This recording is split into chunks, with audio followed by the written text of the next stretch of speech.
With the Elder Scrolls Online, we're bringing two different groups of players together. We got the Elder Scrolls crowd, which is used to great games like Skyrim and Oblivion and Morrowind and the older games. And then we have the MMO crowd, which is used to all the great MMOs from the last 15 years. We're bringing them all together into one great game, and we're really excited to tell you about it.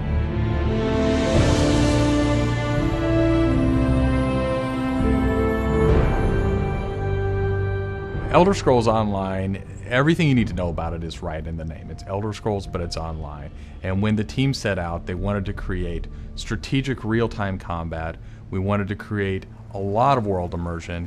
We wanted to create a landscape that was rewarded exploration.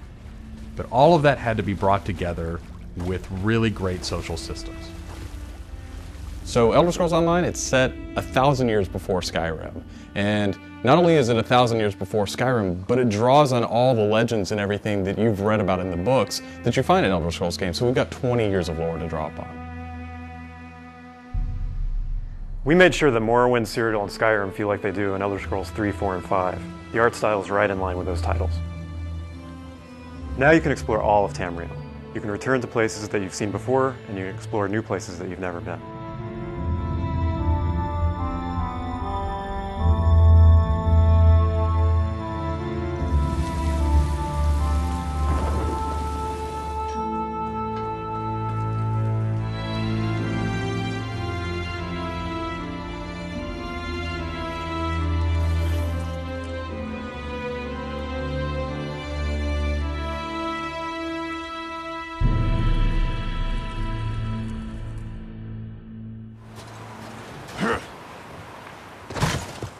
This is an Elder Scrolls combat system. Moving your mouse will make you look around and aim your weapon. You can tap your left click to attack, hold it to power, hold your right click to block, and of course sprinting, crouching, and sneaking around play a role.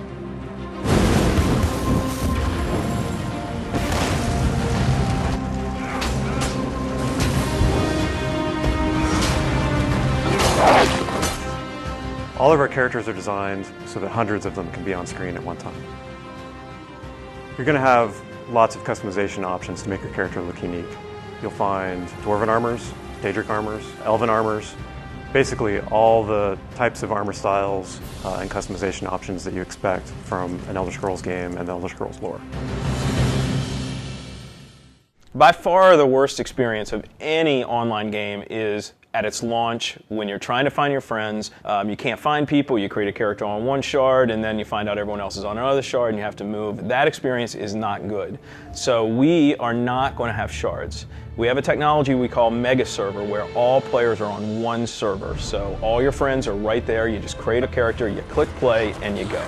The game is smart about where to put you. It puts you in game spaces with your friends, with your guildmates. It's a way to be connected with everyone, and the game figures out where to put you. So with Elder Scrolls Online, one of the big things is that you'll be able to get together with your friends and overcome obstacles. So things like public dungeons, heroic dungeons, but most importantly, when you participate with your friends or even just with strangers, you're not competing for resources. You're all working together to overcome something, and you get equal credit for that. As a player, you're able to start off by picking one of 9 races. You'll be able to pick a class, so that's just the start though. From there, all of the choices you make with quests, all of the choices you make in which abilities you choose, which weapons you use, which armor you use, really help make your character stand out in the world. The basis for the customization system in Elder Scrolls Online is that you can use whatever weapon or armor type you actually want to use. You can play as a heavy armor character who's a tank with bow, or you can play as a mage who uses a two-handed weapon, or you can play as a sneaky guy who runs around healing people.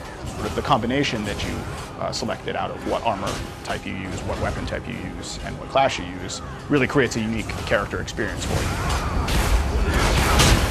one of the things you're going to be able to do that's going to make you stand out is you have perks. For instance, perks allow you to become a werewolf or a vampire, or maybe even have special pets. But it's not just about that. There are other things like how you increase your stamina, how you increase your magic, or how you increase your health that really take you from your initial class choice, and it makes you stand out because you're saying, these are the things that are important to me. This is the way I want to play. This is the role I want to take in combat.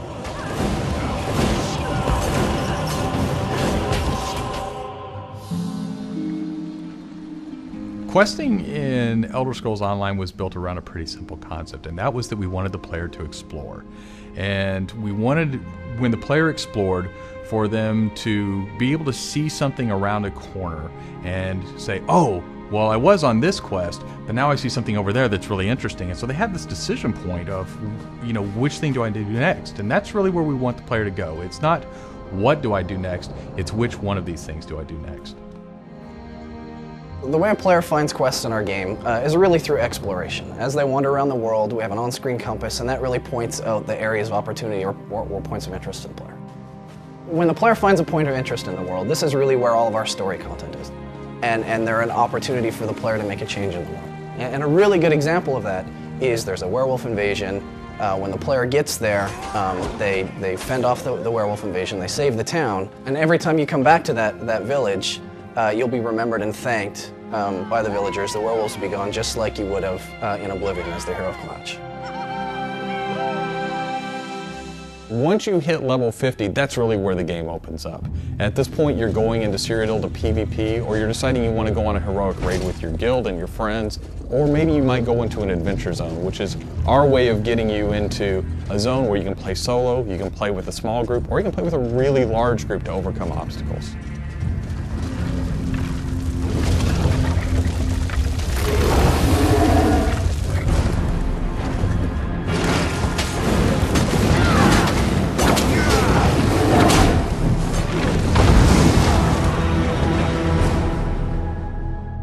PvP in Elder Scrolls Online is focused around taking various structures in Cyrodiil.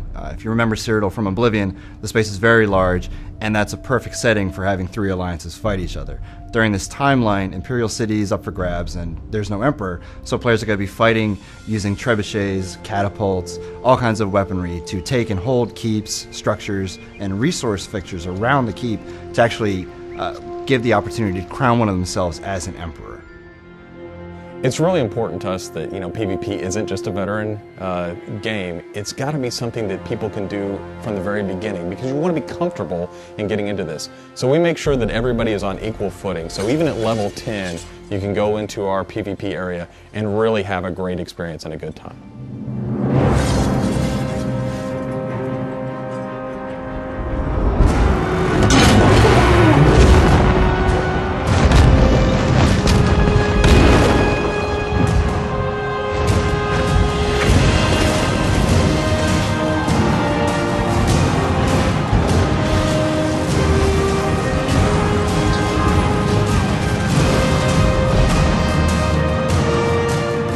With a game the size of the Elder Scrolls Online, it's really hard to, in one demo, one presentation, one video, to list everything about the game. So what you've heard today are the basics. Over time, we're going to go into more depth in everything you've heard about today, and then all the other systems which we haven't talked about yet. All these elements are going to come together and make Elder Scrolls Online the next great online RPG.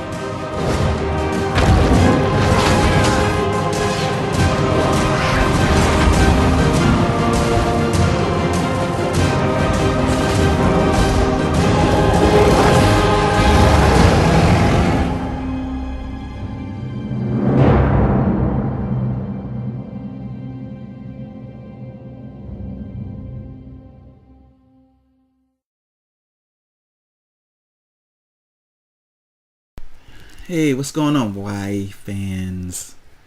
Yeah, supposedly this is an image from Elder Scrolls Online MMO.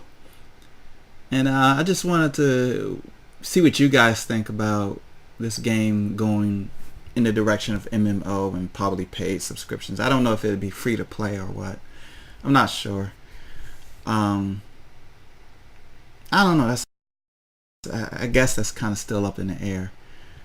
So I know the way I feel about Star Wars: The Old Republic is that at the end of the day, I would have preferred if they just came out with Star Wars Knights of the Old Republic 3, a sequel to Star Wars Knights of the Old Republic, the Sith Lords 2.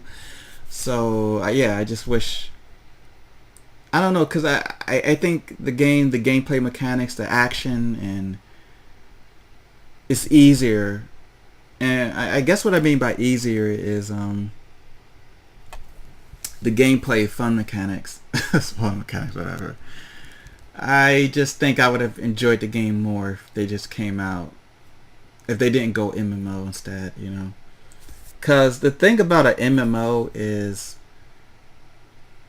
it's strictly for the PC, okay? What about your Xbox 360 owners and your PlayStation 3 owners? Well, when this game is released, people probably will be playing on the next generation console systems.